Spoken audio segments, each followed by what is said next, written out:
Sarah's love for animals started when she first went to Africa, became a college student, was a young girl.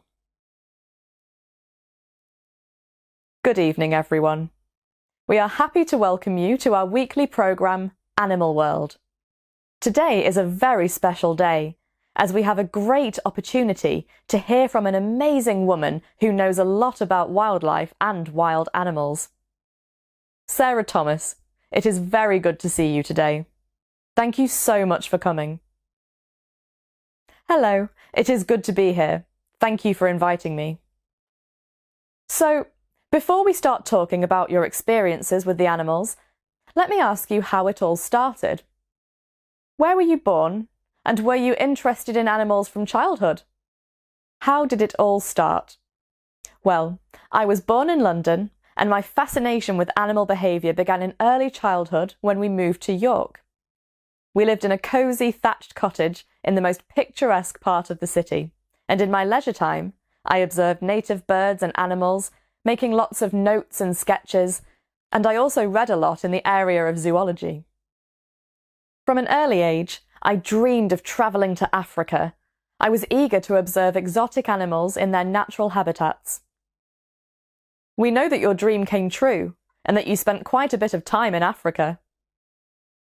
Yes, when I was 18, I left school and got a job as a secretary at Oxford University. In my spare time, I worked at a London-based documentary film company because I wanted to make some money for my trip to Africa. One day, completely out of the blue, my childhood friend invited me to visit Kenya, and so I did. There, I met an anthropologist, Thomas Wilde, who wanted to perform a study about chimpanzees to see if it would throw more light on evolution. You know, some of my friends and relatives thought that was a crazy idea because I had no college education to do these studies, but Thomas believed I had the right kind of character to be able to live in the wild for a long time. Since it was actually my childhood dream, I agreed. That was my very first attempt to study the monkeys. Unfortunately, it wasn't successful. Did you try again, then? I know you have written several books and filmed a few documentary films about your experience with the chimpanzees. That's true. I started all over. In 1960, I went to Africa again, together with my mum and an African cook. We established a camp on a lake shore.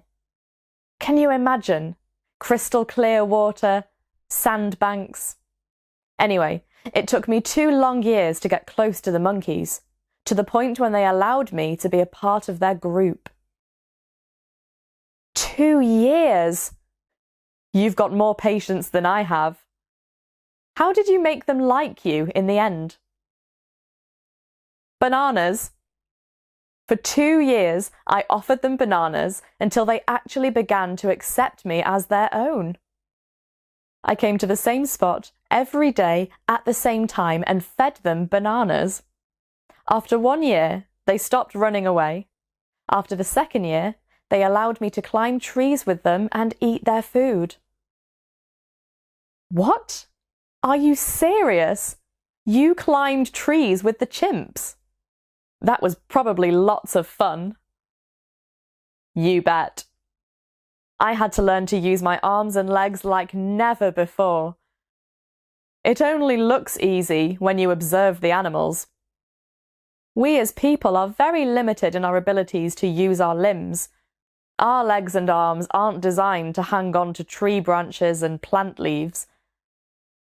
The monkeys, on the other hand, don't even have to think about what they are doing when they move.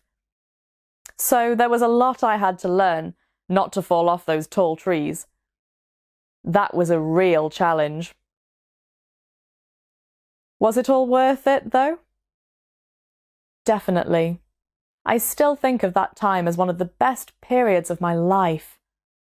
I got so close to these animals that I was able to understand them. I was able to experience what it is like to be inside an animal world. Well, I was born in London and my fascination with animal behaviour began in early childhood when we moved to York.